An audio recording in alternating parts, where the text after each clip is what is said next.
দর্শক, আবারও সেই একই ঘটনা। আওয়ামী লীগের সভানেত্রী, দিল্লিতে পলাতক শেখ হাসিনা নববর্ষের শুভেচ্ছা জানিয়েছেন দেশবাসীকে। কি বলেছেন তিনি? বলেছেন যে বর্তমান খুবই খারাপ অবস্থা, আইন শৃঙ্খলা পরিস্থিতি, সংখ্যালঘুদের উপর অত্যাচার, নির্যাতন এবং দ্রব্যমূল্য, একেবারেই মানে দেশের পরিস্থিতি ভয়ঙ্কর খারাপ, এরকম একটা বর্ণনা দিচ্ছেন। এবং সেই 2024-এ তার পদচ্যুতি, তার ক্ষমতাচ্যুতি এবং তার যে পলায়ন, এটাতে কোনো রকম কোনো মূল্যায়ন নেই, অনুশোচনা নেই, দুঃখ প্রকাশ নেই, বরং এটাকে দেশি বিদেশি ষড়যন্ত্র হিসেবে আখ্যায়িত করেছে। এই হচ্ছে শেখ হাসিনার বিবৃতি। আবারও সে তার অবস্থানে আছে, আওয়ামী লীগ তার অবস্থানে আছে।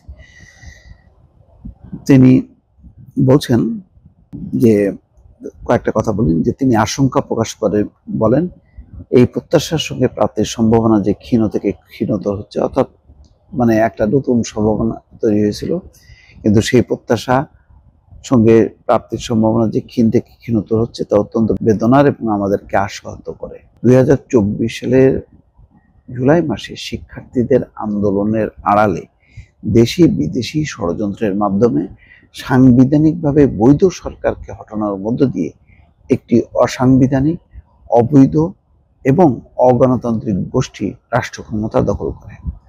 তার তার সরকার যেটা ছিল, জালিয়াতি নির্বাচনের মধ্য দিয়ে যে সরকার, সেটা ছিল সাংবিধানিকভাবে বৈধ।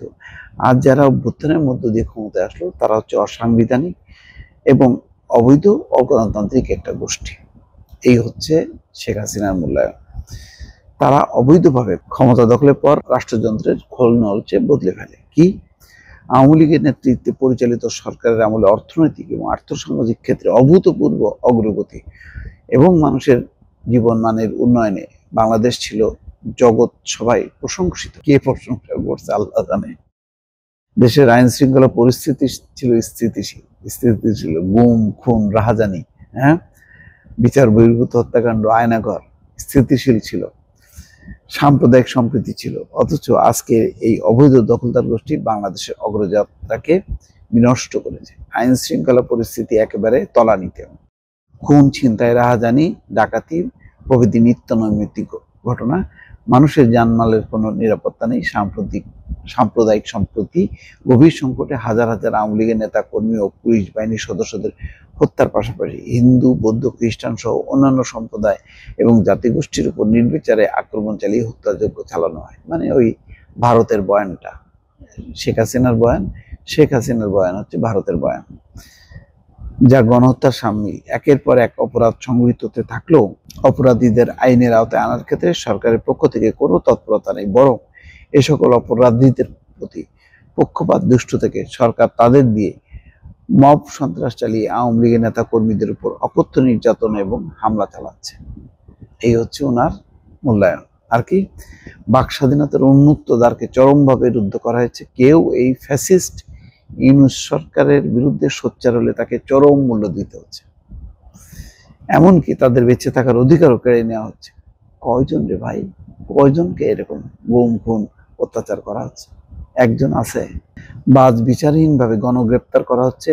আমি সহ আওয়ামী লীগের নেতাকর্মী এবং অন্যান্য দলের নেতৃবৃন্দ সহ মুক্তিযুদ্ধের পক্ষের প্রগতিশীল মানুষদের বিরুদ্ধে পাইকারি হারে রাজনৈতিক হয়রানিমূলক মিথ্যা ও বানোয়াট হত্যা মামলা দেওয়া হচ্ছে এবং প্রহসনমূলক বিচারের নাটক মঞ্চস্থ করা হচ্ছে।